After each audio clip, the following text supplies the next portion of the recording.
Hi and welcome to today's episode, which is all about getting to know that basic cupboard essential, flour. I'm currently down with a bug of some sort. I've had 2 COVID tests and both are negative so far. Feel awful. And I don't even have the energy to cook, never mind do a cooking video. But I did still want to do something for you and please the algorithm, because they start penalising you if you have a week off, you see.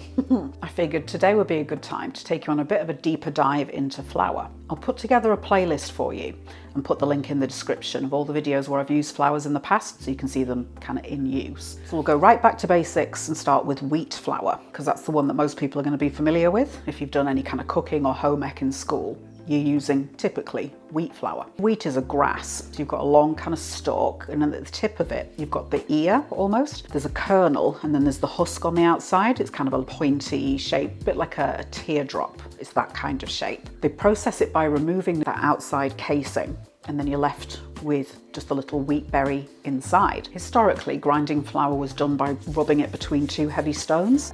It was done by hand. As I'm going through all of the different flours, I'll sort of point out the ones that I think is worth keeping a stock of, if you don't have a massive cupboard, just the ones that are kind of essential for everyday type baking and cooking. We'll start with the very basic plain flour. So this, I think it's called all-purpose flour in the States. And as the name indicates, it can be used for all purposes. So you can use this for pancakes, waffles, you can use it to make bread. You could even use it for pastry, that sort of thing. I've used it for cookies. You can use it for cakes, which I think is what I predominantly have done with it in the past. If you look on the nutrition information on the back of the packet, plain flour's typically got about sort of 9 to 10%-ish of protein. That's the gluten. The higher the protein level on the packet, the more gluten is in there. So when I've done the wash the flour seitan in the past, you want something that's very high protein. When we're making wash the flour seitan, what we're doing is taking all of the starches away, and that just leaves the protein and possibly some of the fibre as well. But that's essentially what we're doing, is splitting the product into its constituent parts. You can make wash the flour seitan with plain flour, but it's, you're just not going to get nearly as much final product as you are if you went for a bread flour. And I'll talk you through bread flours in just a second. All of the wheat flours are going to look very similar in appearance. It's very kind of light and fluffy. It's slightly grainy as I rub it between my fingers. Up next is self-raising flour. So this is basically plain flour that's had raising agents added into it, so things like baking soda. I tend not to use this so much because I prefer having control over the amount of raising agents that are in there. But if you're making like a mug cake, mix some batter and bosh it in the microwave. Really handy for that kind of thing. The raising agents in this one are calcium phosphate and sodium hydrogen carbonate.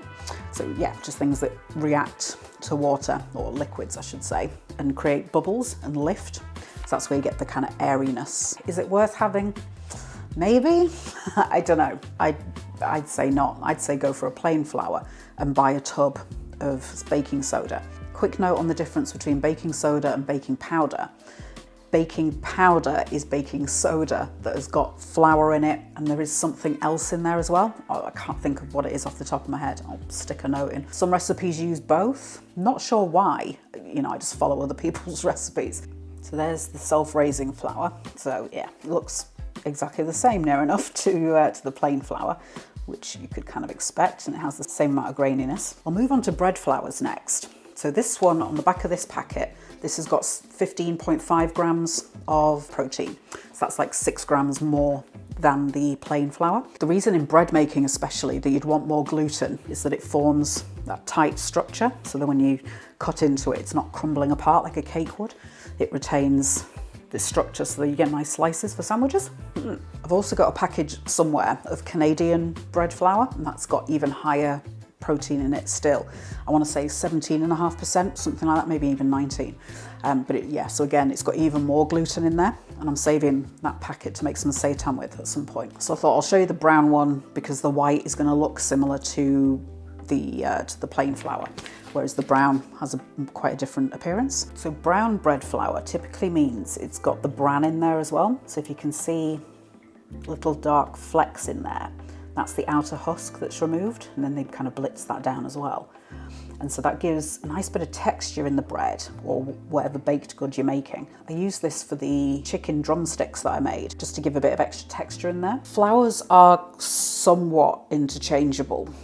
but I wouldn't recommend making a cake with a bread flour. For example, if you're wanting like a very light, fluffy cake, stay away from your bread flour unless it's an emergency. But you are just going to end up with a tighter chew, like a crumb, they call it, because bread flour is designed to be a bit more sort of substantial. You are just going to affect the texture. But if you need something tasty, it's going to taste just as good. If you want to make a really light and fluffy cake, you can get specific like sponge cake flour, which is very finely milled, and it's got only, this one's got 9% protein in it, so it's a little bit less gluten even than a plain flour. This one is a self-raising sponge flour, but as I rub it, it's very, very silky.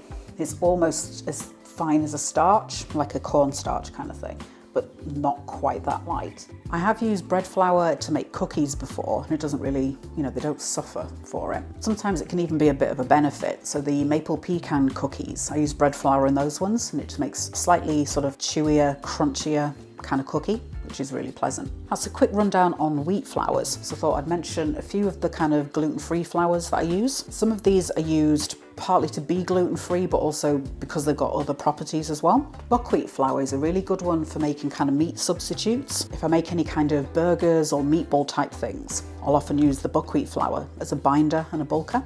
With the wheat flour, it just becomes much heavier, and then you've got the gluten in there, which again makes it quite dense and heavy.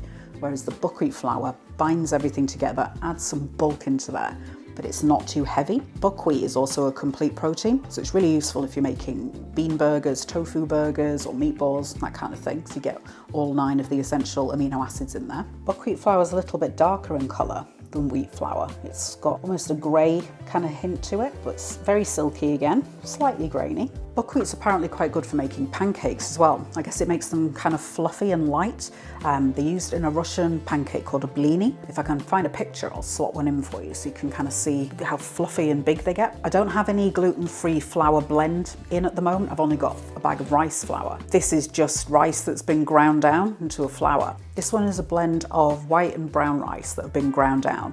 I normally have like a blend, a gluten-free flour blend, which also has things like xanthan gum, I think maybe baking powder, that kind of thing in it. If you're baking or cooking for someone who is gluten-free, you really need to be careful, especially if they're celiac, because even the trace of gluten can be really like harmful for them, make them quite sick. So it's always worth looking for sort of certified gluten-free, that kind of thing. I've used gluten-free obviously to make cakes, breads, that kind of thing, and it works really nicely. And I've got a bread maker now, and I got like a gluten-free bread maker mix. It was incredible. It was almost like a baguette, that kind of texture. I was shocked. Like, is this gluten-free? And it was. But it's also very useful for acting as a binder, making batters and that kind of thing. So you can use it for tempura, and it goes very crisp and very thin. It's lovely. I've also used it as a batter to make like fritters. So I had some leftover spaghetti, so I kind of chopped it down into smaller pieces, made a batter with gluten-free flour, and then fried it off. It's much lighter than a wheat flour batter would have been, so it means you can eat much more of them before you feel full. Thought it might be worth mentioning cornmeal to you. It's technically a flour, so it's dried corn that's been very finely ground. You can get coarse or fine. This one's fine. I used this recently to make a pie shell for the sweet potato pecan pie. The texture of that pie shell was super crunchy, like much more so than just a pure wheat flour case is usually.